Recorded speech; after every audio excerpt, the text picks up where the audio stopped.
কিভাবে বুঝবে যে আপনি একটা ফেক রিলেশনে আছেন? নাম্বার 1, যদি রিলেশনের শুরুতে সে খুব বেশি আপনার কেয়ার করে, কথায় কথায় বাবু শোনার সাথে সাথে অত্যধিক আবেগপ্রবণ আচরণ করে, তাহলে বুঝে নেবেন এই সম্পর্ক লং লাস্টিং নয়। কারণ যদি কোনো মানুষ প্রথম কোনো রিলেশনে এসে খুবই আবেগপ্রবণ আচরণ করে, এর মানে সেই মানুষের মাথায় অত্যধিক পরিমাণে ডোপামিন ও অক্সিটোসিন নামক হরমোন রিলিজ হচ্ছে। কিন্তু সময়ের সাথে সাথে আপনার জন্য এই হরমোন রিলিজ হওয়ার মাত্রা কমতে থাকবে, যার ফলে সেই মানুষটি একটা সময় আপনার প্রতি আবেগ হারাবেই। আর এটা একদমই বাস্তব সত্য। তাই যাদের মাথায় কেমিক্যাল ইমব্যালেন্স আছে, তারাই নতুন কারো সম্পর্কে জড়িয়ে কিছুদিন বা সর্বোচ্চ 1 থেকে 2 বছর বেশি আবেগপ্রবণ আচরণ করে। এরপর ধীরে ধীরে একসময় নিভে যাবে, তখন আপনাকে আর পাত্তাও দিতে চাইবে না। নাম্বার 2, সে আপনার সাথে যে প্রমিসগুলো করে বা যে কথাগুলো বলে, সেই কথাগুলো বাস্তবেও করে। যদি এমনটা না করে শুধু মুখেই বলে, তাহলে জেনে রাখুন সে একটা ফেক মানুষ, আর সেই রিলেশনটাও ফেক। কারণ যে মানুষ তার মুখের কথার সাথে তার কাজের কোনো ম্যাচিং করতে পারে না, সে কোনো রিয়েল মাইন্ডসেটের মানুষই নয়। নাম্বার 3, যদি আপনার প্রিয় মানুষটি বেশিরভাগ সময় সব কিছুতে আপনার প্রায়োরিটি সবার নিচে রাখে, অর্থাৎ তার কাছে তার ফ্যামিলি আগে, তার বন্ধুত্ব আগে, তার সোশ্যাল মিডিয়া আগে, তার কাজ আগে, আর আপনি সবার শেষে, তাহলে বুঝে নেবেন আপনি তার কাছে একটি মাল্টিপল অপশান, আর আপনি একটি মিথ্যা সম্পর্কে নিজেকে জড়িয়ে ফেলেছেন।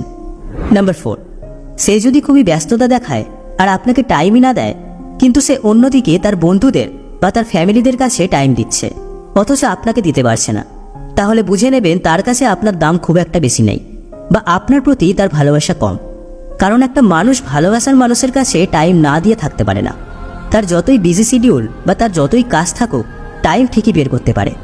নাম্বার 5, যদি তার কোনো মানসিক পরিস্থিতি খারাপ না থাকে বা সে কোনো পরিস্থিতির মধ্যে নেই, তবুও আপনার সাথে থাকা অবস্থায় যদি অন্যমনস্ক বা অন্যদিকে মনোযোগ দেয়, ধরুন আপনারা একসাথে আছেন, কিন্তু সে তার নিজের ফোন নিয়েই ব্যস্ত আছে, বা সে তার মোবাইলেই বেশি মনোযোগ দিচ্ছে, বা অন্যান্য লোকেদের দেখতে ব্যস্ত, অথবা সে অন্য কিছুতে তার মাথা খাটাচ্ছে, কিন্তু আপনার সাথে সেভাবে কথা বলছে না, আবার আপনার প্রতি খুব একটা ভালো দৃষ্টি দিয়ে তাকাচ্ছেও না, দীর্ঘদিন এমন রিপিট হতে থাকলে বুঝে নিতে হবে আপনার প্রতি তার ভালোবাসা নেই।